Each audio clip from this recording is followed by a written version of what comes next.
Welcome to The Deep Dive. We're the show that cuts through the noise, pulling out the really key insights from the sources you share. That's right. And today, we're diving into Michael Sayler's keynote from Bitcoin 2025. He calls it his 21 Ways to Wealth. And this isn't just for the big players, right? He specifically aimed this at, you listening, individuals, families, small businesses, anyone wanting a new perspective on wealth. Exactly. He made a point of saying this was for the 8 billion people on the planet, not just his usual audience of, huge public companies. So our mission today is to really break down these 21 ways, get to the core ideas, find those surprising bits, and basically give you a shortcut to understanding his, let's say, unique take on prosperity. And it is unique, it's holistic, but let's be clear. Bitcoin is absolutely central to his whole framework, not just an investment, but the key asset. Okay, let's dig in then. He starts with two big ones, right? Clarity and conviction. Foundational stuff. So clarity.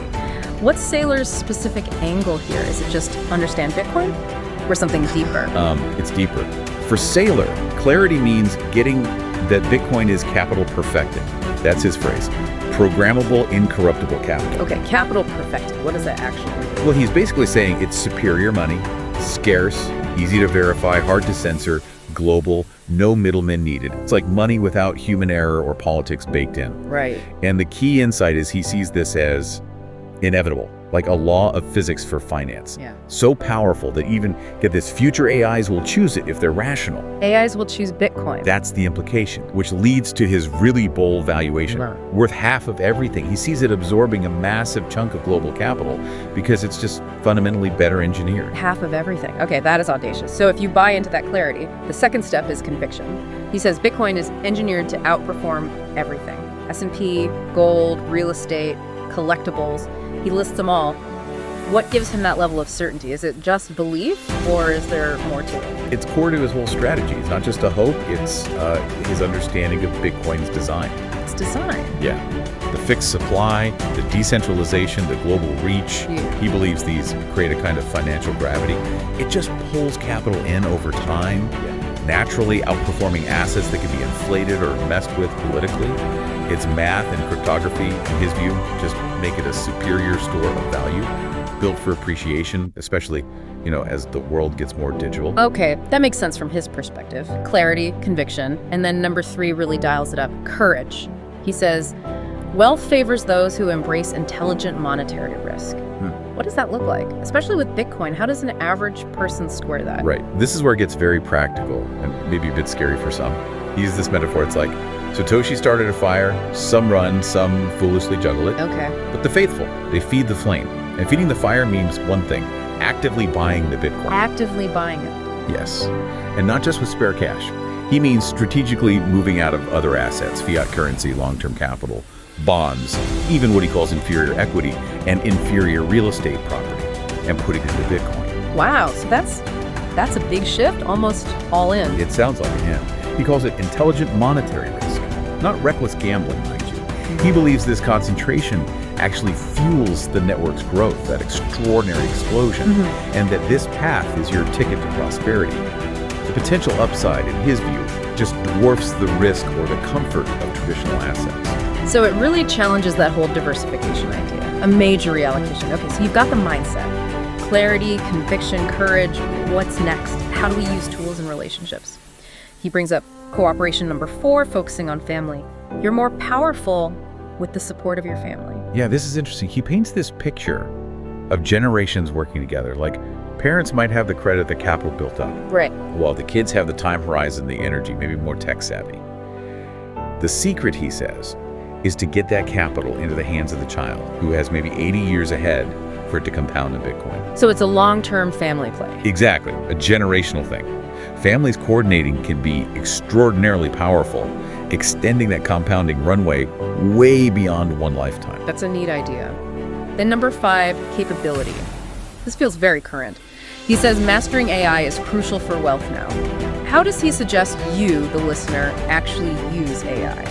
He gets quite specific. He describes AI as like having an army of experts, accountants, lawyers, professors, historians, even the collective wisdom of every great entrepreneur, all on tap. Okay. His advice, go to the AI first, put it in deep think mode. Lay out your situation, your goals, your problems, query it, argue with it, really push it.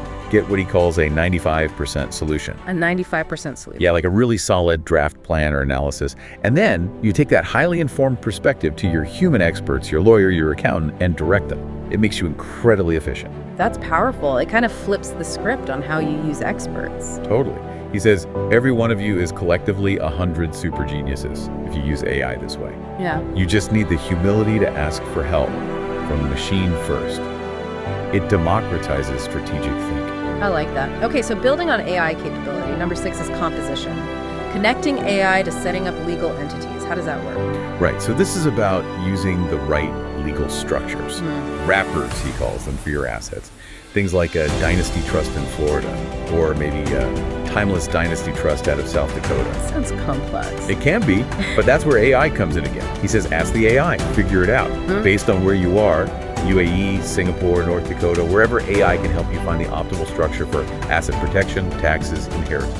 So AI helps navigate that legal complexity. Exactly, gives you a customized answer. Right. It's the difference between working hard and, well, working smart. He reckons working smart here with AI gets you 100 times as far.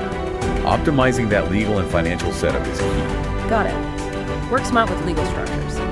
So, after mindset and tools, Sayler shifts to strategic positioning, geographically, structurally. Way number 7 is citizenship. Choosing your home base, your economic nexus domicile, where sovereignty respects your freedom. How does AI help with that big decision? Well, same principle, really. He suggests using AI to research and rank places. You could ask it to, say, rank every country in the world based on factors important to you, or find the 10 best states in the United States for people that hold Bitcoin. Tailored to your needs. Exactly. Tailored to your family, your finances, your long-term goals. And he stresses thinking long-term this century, not just this year. Where will your family be best positioned for economic freedom decades from now? That's a big picture view. Okay, number 8 feels a bit different. Civility. Seems kind of unexpected in a wealth strategy talk. Why is civility important for building wealth, according to Sayler? Yeah, it does seem a bit odd at first, but his logic is actually very practical. It's about energy conservation, basically. Energy conservation. His principle is respect the natural power structures of the world. Don't waste your energy trying to topple your least favorite government or, change someone's religious beliefs. He sees those fights as massive distractions. So avoid unnecessary conflict. Right. Choose your battles carefully, respect social norms where you are, find common ground, avoid inflammation and distraction. All that stuff just slows you down, drains your time, focus, and capital resources better spent on actually building wealth within the existing system, however imperfect it might be. That's surprisingly pragmatic. Focus your energy. Okay, then number 9, corporation. He calls a well-structured corporation the most powerful wealth creation engine on earth. What gives companies such an edge over individuals? A whole list of things. They get special access to the banking system, they have special rights, often legal immunities, they have duration, they can outlive you. Plus, tax efficiencies, they're generally more creditworthy. They can sell equity to raise money and basically finance the future. He talks about this hierarchy, with individuals at the bottom and these giant established public companies, well-known seasoned issuers at the top. Seasoned issuers. Yeah, companies with a track record. They can, file some paperwork and sell $1 billion of securities in just 6 hours. That's the kind of power and access corporations unlock. Incredible leverage. Exactly. So, even if you're just starting out, maybe a company of one, he's saying forming that proper legal entity is a vital first step towards accessing way more power and capital down the line. Makes sense. A pathway to scale. Okay, let's get into the really direct financial moves. How do you actually execute this and speed things up? Number 10 is focus. His line is, just because you can do a thing doesn't mean that you should. Why is focus so vital here, particularly with Bitcoin? Does he mean just sit back and do nothing? Well, do nothing operationally, maybe. He draws this really stark contrast. He says most operational business ideas have maybe a 90% chance of failure over 5 years. Yeah. But just holding Bitcoin on your company's balance sheet, he claims that has a 90% chance of success over 5 years. And he pushes it further, saying over 30 or 40 years, it's like 99% failure for operational ideas versus 99% success for Bitcoin financial strategy. Wow. So he warns against confusing ambition with accomplishment.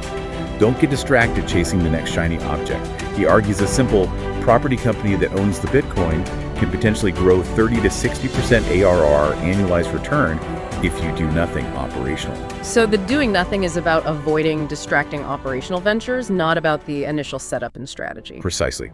It still takes the clarity, conviction, courage, and all the structuring we talked about. But once it's set up, the focus is on the Bitcoin asset itself, not complex operations. Got it. Let it compound. Okay. Number 11, equity. Sharing the opportunity with investors. How can someone listening, maybe a small business owner, actually use equity to get ahead faster? He gives this great dentist example. Imagine a dentist making, say, $200,000 a year in cash flow. Instead of just slowly investing that cash flow into Bitcoin over 20 years, Sayler says, incorporate the practice, get it valued professionally, sell maybe 33% of the equity for, let's say, $500,000. Right, get a lump sum. Exactly. Invest that lump sum straight into Bitcoin. Then, as the practice and the Bitcoin grow, maybe you do it again later at a higher valuation. He jokes about becoming the first billionaire dentist on your block by doing this by partnering with someone else and you cut them in. It's about turbocharging your capital base way beyond your own earnings. That totally reframes how a small business could approach this. Acceleration, not just slow growth. Okay, number 12, credit. Most people think of debt as bad, but Sayler sees it as a tool. How does he suggest using credit? He flips the script. A corporation, he explains, can offer things creditors want: certainty, security, yield. Maybe offer retirees a guaranteed 8% return on a loan. Okay, seems reasonable. But then the corporation takes that borrowed capital and puts it into Bitcoin, which in Sayler's view might be compounding at 30% or even 60%. So you capture that spread maybe 22% or more in this example. You're making money on borrowed money. Precisely. The goal isn't just investing your own profits. It's using leverage, using finance to accelerate 100 times as much money through your corporate structure into Bitcoin. It multiplies your exposure and potential gains. Fascinating. Using debt strategically.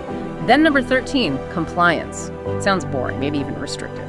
But Sayler calls it a path to power. How? Well, he points out that different types of regulated entities, public companies, trusts, insurance companies, banks, broker-dealers, exchanges, they all operate under specific rules, sure, but those rules often grant them special rights and advantages. Like what? Like his example of a bank being able to lever 20 to 1 on its capital. They can borrow and invest vastly more than their own equity base. That's a massive advantage allowed by regulation. Okay, so compliance unlocks certain privileges. Exactly. He argues that if you understand these rules of the road, you don't fight them, you use them. You can create a special, very, very productive enterprise, specifically designed to leverage those rules to raise capital, invest in Bitcoin, and create wealth. It's about playing the game by its rules to win. Don't fight the system, use the system. Got it. And number 14, capitalization feels like the culmination. Raise and reinvest capital relentlessly. What does that look like day to day for someone trying to follow this? It's about constant motion. He stresses that velocity compounds the wealth. So maybe you incorporate that small hotel we talked about, sell some equity, buy Bitcoin. Then maybe you have a house with no mortgage. You borrow against it at 6% interest. Okay. And put that borrowed money into Bitcoin, which you believe is growing much faster, maybe 20%, maybe 80% ARR. You're always looking for ways to pull in more capital from profits, from equity sales, from smart debt, and deploy it into Bitcoin. A non-stop cycle. Pretty much. His bottom line is simple. Yeah. He who has the most Bitcoin at the end of the game wins. It's an aggressive, continuous accumulation strategy. Relentless is the word. Okay, so we've covered the building blocks and acceleration. Now, how do you sustain it and make an impact? Number 15 is communication. Building trust is key, he says. What kind of communication? He emphasizes candor and transparency, being straight with everyone: creditors, investors, employees, vendors. Makes sense. His logic is straightforward. No one's going to give you money if they don't trust you. So you need a clear, simple strategy, and you need to communicate it consistently, often using every modern digital channel. That builds the trust you need for people to support you, lend to you, invest in you. Trust as the essential lubricant for the whole machine. Okay, number 16, commitment. What are the big distractions Sayler warns against? Oh, he lists quite a few. Classic stuff like don't feed the trolls online, don't get sucked into pointless arguments, but also, more subtly, don't chase your good ideas. Don't chase good ideas. Yeah, like if you suddenly think you should create Yo-Yo Coin or write a book about your Bitcoin journey. He argues, look, Satoshi gave you an idea worth half of everything on Earth. Why chase smaller ambitions? Focus on the big prize. Right, and also don't fight lost causes, and crucially, avoid dilutive distractions. Anything that pulls your time, energy, or capital away from the core mission of accumulating Bitcoin within your structure. Keep the main thing the main thing. Powerful advice for anyone, really. Okay, 17 is delivery. Consistent, precise, reliable execution. What kind of focus are we talking about here? We're talking relentless, laser-like focus. He tells this story about his time at DuPont, where the culture was basically, you are allowed up to, but not including one mistake. Whoa, intense. Yeah. But his point is the market rewards that kind of precision. It rewards people who are hyper-focused on executing one thing exceptionally well, much more than people juggling 10 things okay-ish or constantly changing their minds. Disciplined, unwavering execution. Laser focus. Got it. Number 18, adaptation. Feels a bit sobering. Sayler says, over a long timeline, every counterparty will fail, including you. How do you even prepare for that? What does that mean for your plans? It means you need resilience and foresight. He says you have to be prepared to abandon their baggage at several times along the road of life. Have your plan, yes, but monitor it constantly. And don't be afraid or ashamed to change course if circumstances demand it. So flexibility is key. Absolutely. And practically, it means things like having a solid succession plan for your assets and businesses, keeping your affairs tidy, ensuring the wealth structure can outlast any single person or entity, including yourself, expecting failure points and planning around them. That's wise advice. Building on that, number 19 is evolution. He talks about building on strengths, not making radical jumps. Graceful evolution, not radical mutation. What's the distinction? It's about sticking to your knitting, essentially. Leverage your core strengths, your strongest assets, your skills, within the environment you understand your specific culture and capital market. Don't chase rainbows in unfamiliar territory. Exactly. He warns against going over your skis, jumping into some totally random new area. Why? Because your execution risk skyrockets, maybe by 100-fold. It's much smarter, he argues, to evolve and refine what you already do well, how you structure your existing wealth, rather than making wild leaps into the unknown that distract from your proven strategy. Stick to your strengths. Evolve carefully. Okay, almost there. Number 20, advocacy. This goes beyond just you. He wants you to inspire others. How does being an advocate for Bitcoin help your own wealth? Is it just about pumping your bags? Well, there's definitely an element of network effect there. He explicitly calls on people to become an evangelist for economic freedom. An evangelist? Yeah. His belief is the more people, individuals, corporations, governments, institutions, cities, leaders who embrace Bitcoin, the stronger the network becomes. The more secure the asset, the higher the potential value. So advocating helps everyone who holds Bitcoin succeed, including you. It aligns your personal success with the success of the whole ecosystem, even, he suggests, the human race itself. That's a very expansive view, aligning self-interest with a larger movement. And finally, number 21, generosity. How does being generous fit into a plan focused on wealth accumulation? It's presented almost as the capstone, the way to make the wealth sustainable and meaningful. His directive is clear. When you are successful, and you will be successful, get up every morning and spread happiness, share security, deliver hope to those less fortunate. So give back. Yes, but it's also framed strategically.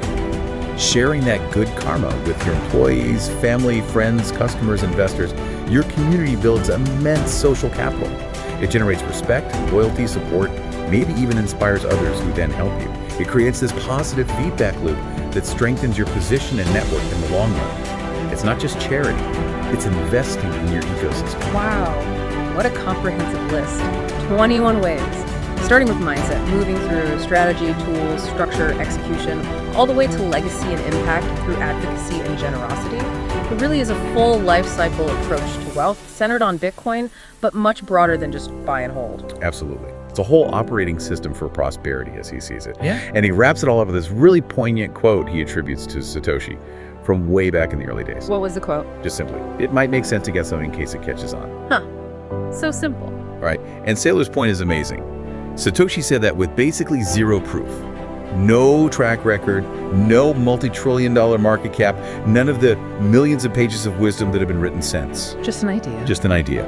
And now, here we are, 16 years later and $2 trillion of proof later, dissecting these 21 complex ways that build on that initial spark. So it really makes you think, doesn't it? For you listening on your own journey to wealth or understanding. What does it mean that such a profoundly impactful idea could be seen so clearly, so early, with so little data? And maybe more importantly, how does that change how you look for the next big foundational insight out there, hiding in plain sight, long before it becomes obvious to everyone else? That's the question to ponder.